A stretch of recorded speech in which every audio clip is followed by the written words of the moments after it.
And just like that, we are back. It's been another month since the last Boruto reaction. Apologies that the channel has been neglected for a bit because the music channel's been going crazy. I've been grinding on the music channel. We're up to like 84,000 something subscribers. Yeah, go log into the music channel, put some cool stuff over there. But anyway, we are back with Boruto, the best manga of all time. Let's get it started. Let's look at the cover. Oh yes. Oh, this is beautiful. You can see the complementing colors of the yellow and the purple complementing each other, but at the same time fighting for control, pulling your attention between the two in the same way. Okay. Let me relax. I've seen some people say that they didn't like the cover. I didn't look into why because obviously I didn't want to see spoilers, but I don't see why they would say that. The only thing I would, maybe the feet. They didn't like the feet, but like it's a monster. It's not meant to have good looking feet. Why are we complaining about the feet for? Let's begin. Mamushi has died. Hidari looks over. Driven by instinct, he gave in to his desires and ended up burning out. Okay. Warp. Oh no, wait, that's not the voice I gave him. Warped as it was, this too seems to be a form of love. Hidari acknowledges his philosophy on life was that we divine trees would thrive as a species. While it incited excitement inside me, you could say it was no more than an animalistic, short-sighted based mindset of an imperfect life form. Okay, so he's roasting his own children. Okay, I see what type of father you are. Hidari, what do you think? And then Hidari just doesn't say anything. Oh, he is. About thorn sword bulbs. It was a shame, but there just wasn't enough time. That wasn't the case with Matsuri or Ryu. You could have collected theirs if you wanted, like you did mine. Ooh, hold on. So, as I said in one of the previous chapter reactions, Hidari and Jura have some sort of weird special connection. I was right. I'm like 4 for 4 on predictions. Oh my gosh.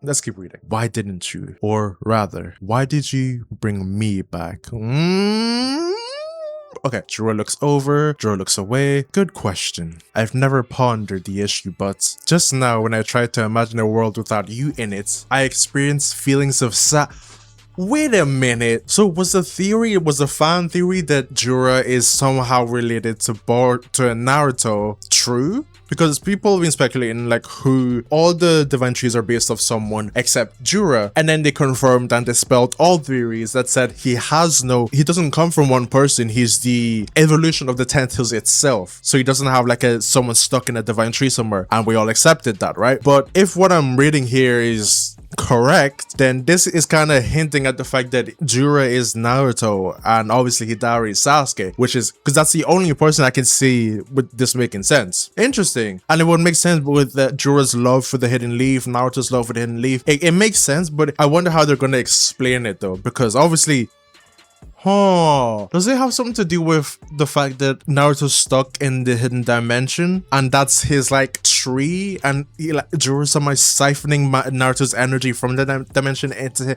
I don't know. I'm just throwing out theories. Let's go out, bro. I'm so excited. Apologies. Did I gross you out again? Hidari looks annoyed. Yeah, gives me the ick. Forgive me. Don't disappear on me, you hear? It's icky, but weirdly, I'm okay with it. And then he smiles really. Oh no. Jura's forming more of a personality. I don't think, like, it's rare that we see him smiling like this. I don't know if this is good or not, but at least he's smiling at the notion of, you know, friendship and love and not something evil. So maybe this is a good sign. He might be gaining some humanity. Okay. And then we see Ada. What the? Are they seriously what? Tell us. She comes out of optical. Thank you so much. Oh, I also saw the preview page, so I know what's coming up. Thank you so much. And she runs out with her new glasses. Are they new? They look kind of, they look delectable. Yes, Sarada. Yeah. Okay. All right. At least my vision is back now. And then boom, Shuriken drops down and there's this symbol and Uzumaki branding, and then See, this time I contained myself. If you go and see my previous reactions, as soon as I saw this panel, I would have freaked out. Boruto just look. There is not a single shot where Boruto doesn't look clean as fuck. Cleanest new gentleman MC. So he points in this direction, tells her to follow him, flies this way. Boruto starts running. What the heck? At all times? Yes, at all times. So you mean like when I'm sleeping and when I'm bathing too? Even when I'm contemplating on the toilet? That's right. Whenever the need arises, I'll call on you through that toad. So you must always be ready to activate the mind transmission and mind transmission formation jutsu at a moment's notice. That is your mission. Okay, so Inojin's mission is not over. He played a huge role in the last battle, but we're not gonna forget about him and move on to the next thing. He's gonna be a pivotal part in a future moment, which is something else that makes Boruto so good. All the side characters they all have their part to play in this overarching story. That analysis was fire. Thanks. I know. And then boom, Kawaki where is Kawaki? Good timing. I'm almost at a stopping point in my work. Oh, so this is Amado. Okay, Kawaki looks, he comes into the lab. He's tapping on the screen, on the keyboard. Can you wait one moment? I'm just about to be done. I don't know what voice I gave him. What's up? What's with all the toads? So is he I said that last chapter. I didn't think Amado had toads and it was just Kashin Koji. So I was right. He's replicating Kashin Koji's toads, or at least I think so. Their core base is identical to Kashin Koji's, but these are special units customized for me. Okay? So yes, I'm gonna take that as I was right. As you know, they're all scientific ninja tools, not living creatures. You can even shrink them with Suno, and I have complete control over them. They're rather cute, don't you think? Cut to the chase, Amado. You didn't summon me here just to brag about your toys, did you? One of them jumps onto him? Of course not. Take a look at this, will you? This screen shows the system controlling your combat abilities. Your current parameters are attack oriented. It's 85% offense, 15% defense. Hey, only 85%? You chicken bastard. You're still wasting 15%? So damn, that is crazy to think about. He could be 15% stronger, which isn't even that much, but that's crazy that he could get even stronger. I said to put 100% into my attack power. Calm down, you damn brat. You're the one who pathetically overheated at a crucial moment. It's thanks to that 15% that you're still alive and able to stand over there. Okay, Amado, snap back. Okay, cook him, Amado. Okay, listen, Kawaki, don't misunderstand me. I know yelling at you is not productive. That's not why I asked you here. Quite the opposite. I'm offering to fulfill that wish of yours. You've sparked his interest.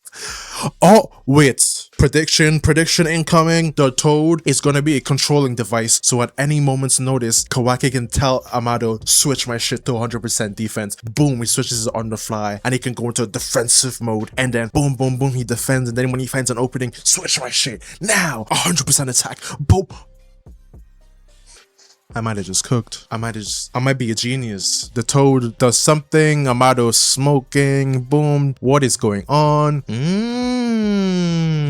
The numbers shifted. The values didn't just change on the screen. I've adjusted your combat ability parameters for real. This system is set up so that I can modify the settings instantly and remotely by will alone via that toad on your neck. So yeah, I was right, but I'm so smart. Me and Boruto are like connected like this. Best anime manga of all time. What? For example, on a day-to-day basis, you would be at 100% defense, so that even there was that's clean. So he's like an unmovable object when he's walking from day to day, so he can get ambushed or anything and he's gonna be fine. I need to contain myself. It's too hot. It's the middle of summer. It's too hot for me to be freaking out. But let me sit up and enjoy. So that even if there was a surprise attack from behind, there's virtually no chance you would die. Conversely, during a battle, I'd switch your settings to 100% offense instantaneously, of course. Is this cheat code really possible? It is for me. Okay, Amado, talk your shit. This is the Amado chapter where you're just gonna he's him. Though it depends on keeping that toad on you 24/7. That's the only caveat.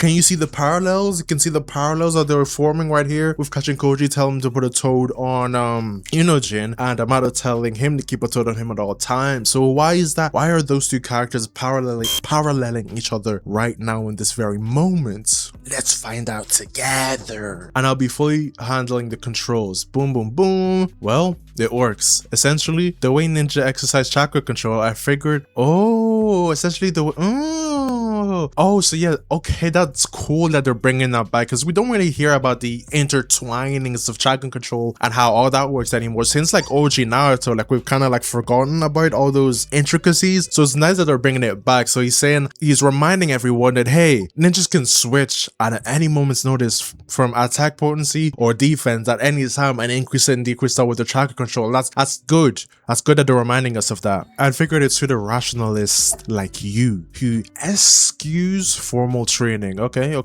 It's not a bad deal. Thanks for coming around. Just, if you want my help with this matter, I have one favor to ask of you. Okay, I'm going. What favor? I'll say it again. If it's about giving your daughter a karma, no can do. You agreed to wait until all the divine trees were disposed of. Yes, I know. I'm not rehashing that topic. What I want you to do is something different, and it's urgent.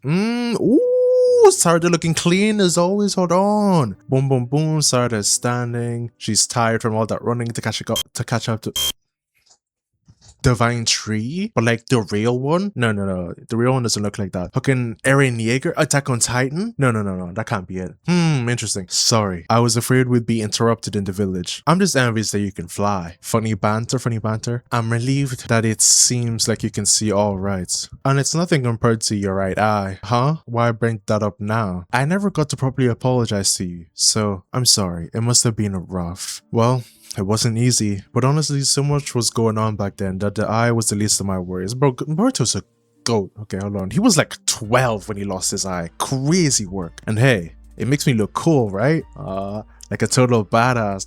Hey, they're flirting. Lock in. You dummy. Random huge tree that we're not going to talk about. Code's gonna come after me? Okay, so he's explained. So a few moments later, and he's explained everything. Probably. Seems he plans to take you hostage and give you to the divine trees to be used as bait to lure me to them. Interesting. During our battle against Mamushi, Code quietly left claw marks all over the village. We're now in a situation where he can appear anytime he wants. Oh, okay. Isn't this like how the series started? Or like maybe no, a few chapters ago, where they were going around cleaning up all the claw marks with Kawaki's Sakami, whatever it's called. Maybe they have to do all that again, but we'll see. Our only option is Kawaki shrinking them. Well, there it is, right there. Just keep reading. Okay, my bad. But it'd be a challenge even with the whole police force helping. Plus, there's the risk of him eavesdropping. Interesting. I get it now. He brought me out here so that Code couldn't listen in. Yeah, there's that, but I also wanted to give these to you. Aren't these... Okay, so he can teleport to her at any moment's notice. Sarada, the reason I told you Code's scheme was not simply to tell you to be careful. Sarada, I want you to let him capture you. I mean, I trust Boruto here. He's one of the strongest characters in the verse. So, you know, she's probably fine. Plus Sarada's endgame, so nothing's gonna happen to her. Let's see. He'll likely take you straight to their base. But don't worry, I'll fly right to you using those symbols I just gave you. A reverse trap. Why does he think he can take on Hidari and Jura by himself when he can't even take on Oh no, because he got Momoshiki's power with that deal they did in his head. That's right. Listen, wherever Code ends up taking you, just drop those symbols as soon as you arrive. Why? So that I can quickly and accurately pick up on the chakra I've embedded in them. Sensing my chakra is harder if you're still holding on to them, okay? I see. Got it. What else? He looks down. Boruto? I'm hoping we're successful, of course, but it's a risky plan. Unforeseen circumstances are possible. Just, Sarada, never ever give up hope, no matter what happens. Oh no, this is foreshadowing like a mother. Shit is gonna go down soon. Shit is gonna get really bad soon. Okay, hold on. Because this is foreshadowing. This is just flags. Okay. Hidari, you've been reading rather avidly lately, and always that one book. Is it really that engrossing? Not reading, just gazing at it. Oh, let me see it. He flicks through, he's looking at cat picture. Okay, sorry, I looked ahead. What is this? There's no text at all. Just photos of cats on every single page. Interesting. Did Sasuke have a thing for cats? I didn't really see. Oh, no. There's that. I think it only happened once in the whole series. Like at the very end of Shippuden, when Sasuke and Naruto were going separate ways or some shit, there was a scene where Sasuke was sitting with his back onto a tree and a black cat crawls over and he pets it. I remember it vividly for some reason. Such a random scene to remember. So I think he did have a thing for cats. Interesting. That's why I said gazing, not reading. You truly are an odd one. Hidari looks over. Jura, what do you think when you look at that? What is there to think? Without any text, there's nothing I can glean. Okay, so my prediction here is Hidari is figuring out that he is not connected to Jura, like how Matsuri and Mamushi and all the other ones were connected. Because with that question he just asked, he's seeing that they don't feel the same thing. So with this, he can deduce that maybe there's a disconnect. I wonder why that is. You don't find them cute? Oh, okay. There's a lot of scenes like this page right here where either Jura or Hidari asks the other one a question and the other one doesn't agree with them. And they've been showing that over and over again. I just haven't noticed. So they've been setting this up for a while, showing that they differ in how they feel, which contradicts what we know about Jura and the divine trees. They've been setting this shit up since...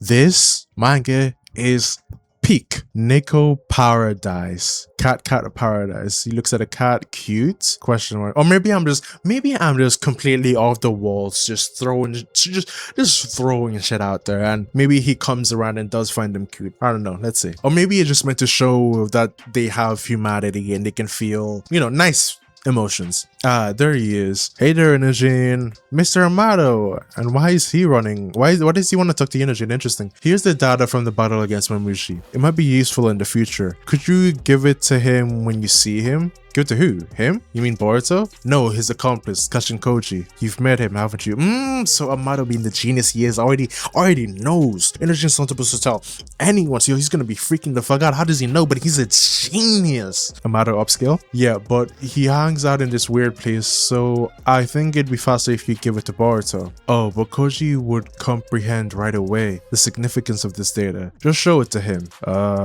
Okay. It's unusual to see Master Amato outside, so what's supposed to happen next? Actually, I have never once seen this scene, and still no prescience updates. We're in the dark. Interesting. So this seems like such a normal thing. Amato comes outside, gives him, but this is important for some reason. Okay, then what should I do with this flash drive scroll? I'll still take it from you, but just to be safe, I'll wait to check its contents until after my next update. Makes sense? Because if we know the outcome beforehand, there'll be nothing to worry about. Boom, he takes it, summons a summon Jutsu, reverse summons, or no, he just summons them, or summons the toad back. Is that a bomb or something? Like, this is the most obvious trap. Like, I thought he was gonna wait to even bring it anywhere near him till after. So tries to go pick it up. He notices something. He drops it.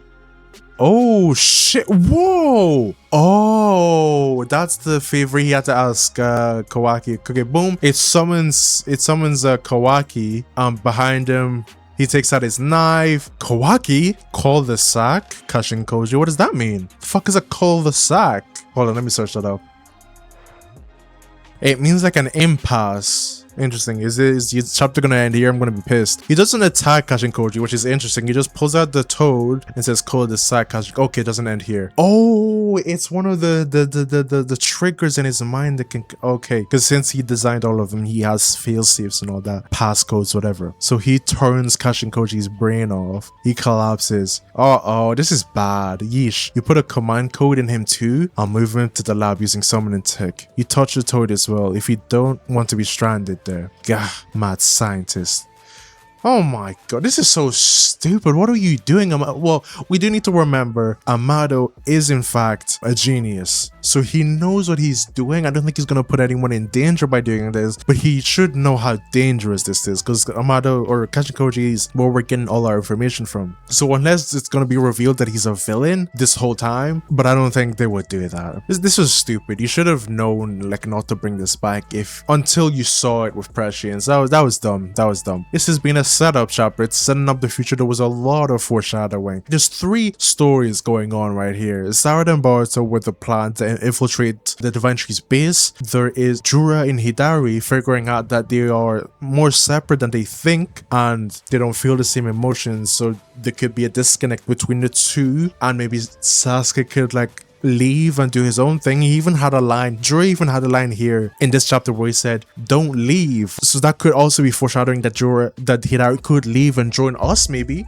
And then there's also the stuff with Amado and Kashin Koji. And it's interesting because I thought what they were setting before that last page or last few pages, I thought what they were setting up here was that we're gonna have a battle of geniuses. Kashin Koji on one side with Boruto as his fighter versus Amado on this side with Kawaki as his fighter, and seeing how they clash and how they blah blah blah. But no, Kashin Koji made a bad decision, got clapped up immediately, and Amado is smarter than Kashin Koji, so it doesn't make sense. Kashin Koji just has prescience, which gives him knowledge. If you guys are excited to see my reaction to the next chapter, go ahead and subscribe. If it's out, it'll be in the bottom left corner of your screen right here. Go ahead and click that to watch that reaction. And yeah, thanks for watching. I'll see you in the next video. Peace.